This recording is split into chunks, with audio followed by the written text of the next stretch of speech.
What's going on, everybody? Welcome back to GmiasWorld Podcast, and we're going to be taking a look at the Monday night showdown with the Bears and the Redskins. Now, it really wasn't a showdown if you think about, competitiveness. It wasn't, the way I'm using it. When you think about showdown, it's like, oh, it's going down. The only thing that was going down was Case Keenum on a regular basis, but this is not what it's about. What it's about is the Redskins have, I don't want to say disappointed, but I don't think anybody expected them to be this bad to start the season. Pretty much throughout the entirety of the game, it was a joke. I don't know how they actually scored their 15 points, but that's not what this is about. It was complete domination. Khalil Mack led the way. Every time you watch him play, it's like, what was John Gruden doing? He and Amari Cooper obviously in Dallas. I just don't. You know what it is? I don't know exactly what his rebuilding process was, but I think ultimately, he coming into coaching after all that time, not understanding, doing Gruden's corner and whatever kind of corner he was doing on ESPN or whatever, and being on the outskirts of looking at teams and understanding that you need certain skilled players to win. I think he probably thought that the team that he won the Super Bowl with the Bucks? I think he won with the Bucks, right? Using Tony Dungy's team. When you have to build your own team, it's very, very difficult, and many of us know that. Whether you play fantasy football, you're a head coach yourself, it's very, very difficult to put the proper personnel in position to win.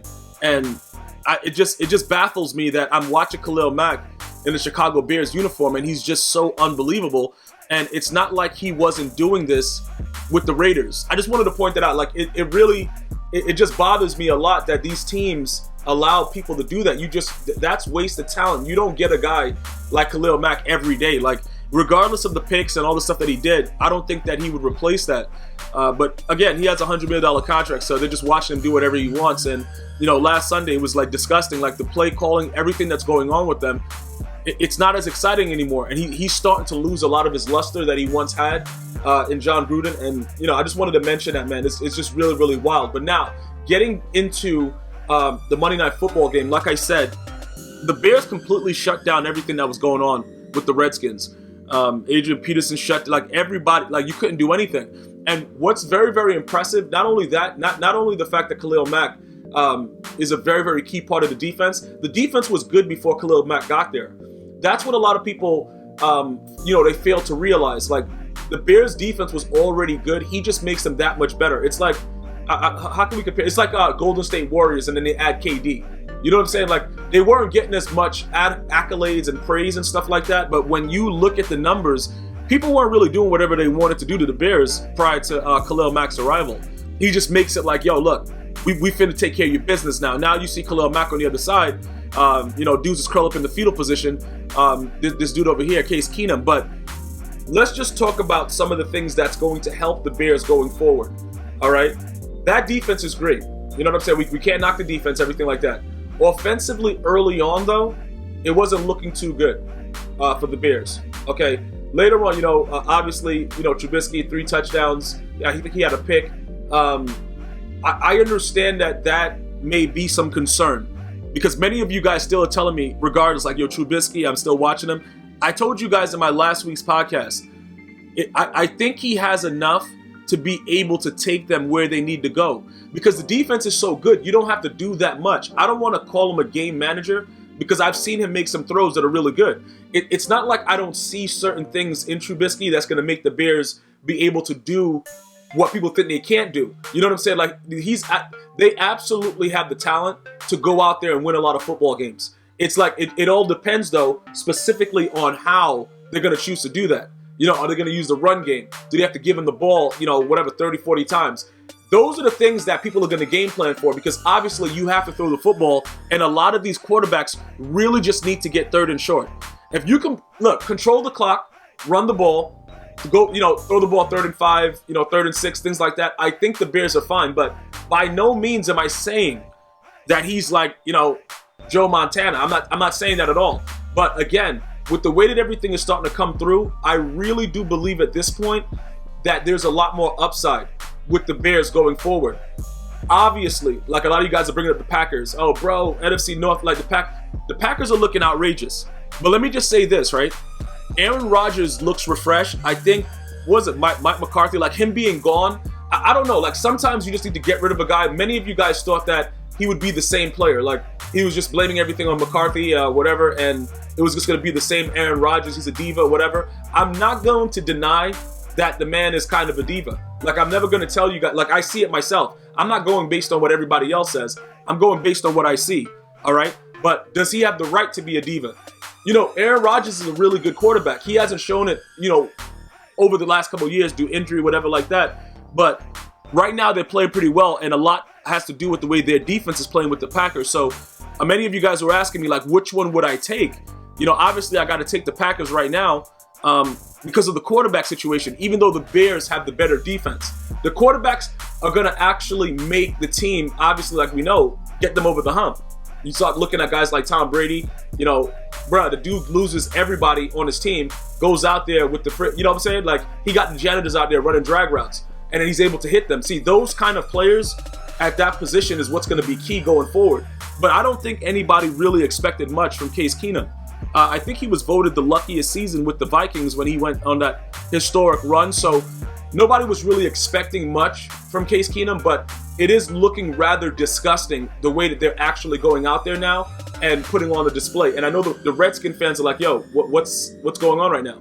It looks mad crazy. Like, the Redskins are so bad that people were looking for other things during the game, like the guy mixing the Gatorade. If you guys saw that, it was trending on social media. They were worried about the guy mixing the Gatorade as opposed to what was going on with the Redskins.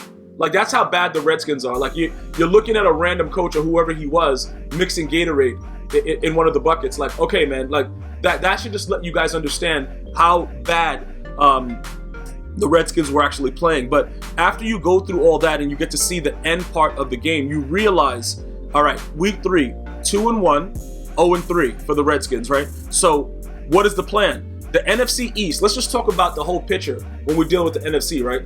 The NFC East right now, the Cowboys look really, really crazy. They're on top. It looks pretty good. I have to believe, in my personal opinion, that when Carson Wentz gets his weapons back, the Eagles are going to be a much better team than the Cowboys, simply because I think, this is just me, I think Carson Wentz has not really calmed himself down yet.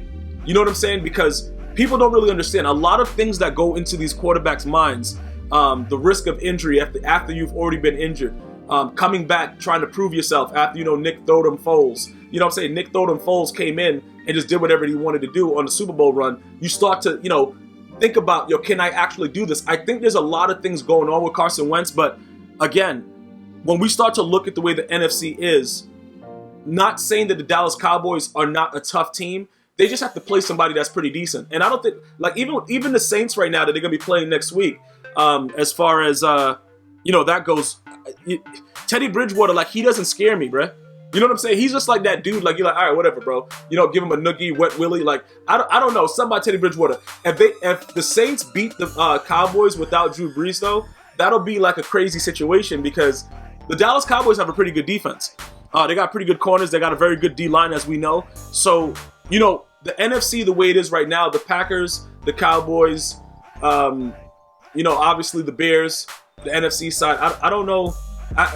Those are the guys that really stand out. But again, we have to wait to see as it goes on. But I do expect the Cowboys to possibly beat the Saints in this coming week. Drew Brees not there. I don't have to worry about an automatic dot. Keep in mind, the Cowboys beat them last year, too, with Drew Brees there. He threw a Stevie at the end of the game, if you guys remember. Just threw a pick right to, what was it, a lineman or something? Like, it was just disgusting. So it's not like it'll be outrageous. But I don't expect Teddy Bridgewater to be enough to beat the Cowboys. And I think Dak will do enough to win that game. But the NFC is starting to shape out a little bit. But I still do believe that once Carson Wentz calms down, he gets the Deshaun Jackson backs, the Alshon Jeffrey, healthy, I think that they have a chance to, lock down the East. The North, you know what I'm saying, bro? Packers, Bears, we got to figure that out. I don't want to get you guys riled up yet. So we'll go through that stuff coming soon. I'm going to actually start putting together some things about predictions, probably within the next couple of weeks about, what I'm feeling about the team so far. But I will tell you that my biggest disappointment right now, currently as we speak,